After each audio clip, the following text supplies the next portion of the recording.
बहुत से लोग प्रश्न करते हैं कि स्वामी जी महाराज ने बताया उस पर सूरत जाती है, राधा जाती है, सीता जाती है। सूरत का नाम राधा या सीता होता है।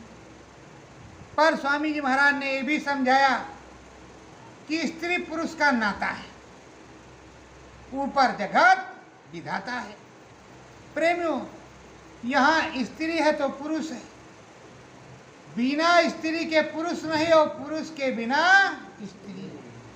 एक दूसरे का गठजोड़ है, मतलब एक साइकिल है तो दो पहिए हैं, एक भी निकल जाने से पहिया चलने वाला नहीं। ये बताओ, गृहस्थ आश्रम का साधु, गृहस्थ आश्रम का महात्मा क्यों सर्वोच्च माना जाता है?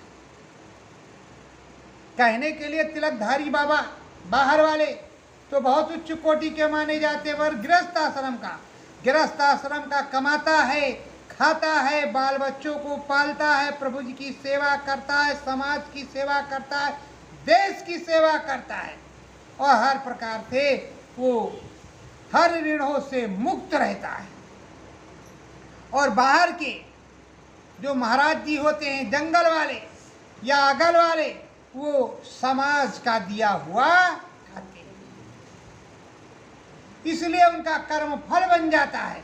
तो जैसा खाओ अन्न वैसा बने। ऐ प्रेमियों, ये बताओ, नागा साधु हो या शंकराचार्य हो या कहीं किसी मठ या मंदिर के पुजारी हो, जाते तो हम ही हैं मंदिर में चढ़ाने, श्रद्धा से पूजा करते हो। जो हम चढ़ावा चढ़ाते हैं उसी से मंदिर का जो है भरण पोषण और मंदिर का रख रखाव और पुजारी जी का भी काम चलता है।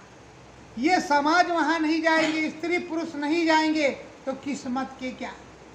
और हम ये जानते हैं कि हमारे आदर्श साहब कबीर गिरस्त थे। मैं साहिबों की बात करता, साहब रैदास गिरस्त थी, गोस्वामी जी गिरस्त थे, राधा स्वामी भी गिरस्त थे, हमारे गुरु दादा महाराज भी गिरस्त थे। वैसे बहुत से साहब गिरस्त थे, हमारे जगजीवन साहब भी गिरस्त थे,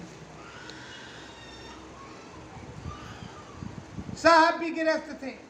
अब रही बात हमारे गुरु महाराज की, तो हमारे गुरु महाराज ने अपनी माता को वचन दिया था और माता जी ने कहा था बच्चा शादी नहीं करना, परमात्मा को प्राप्त करना।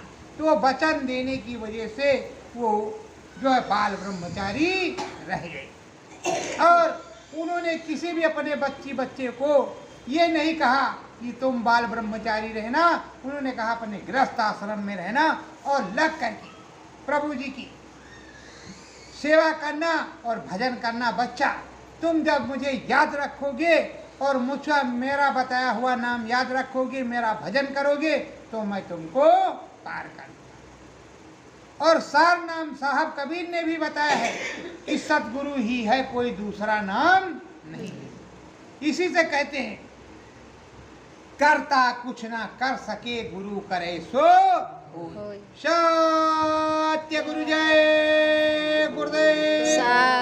हे मालिक, मुझसे जाने अनजाने कोई भी गलती अपराध हो गया हो, क्षमा कर दो, दया कर दो, अपने चरणों में लगा रखो। सत्य गुरु जय।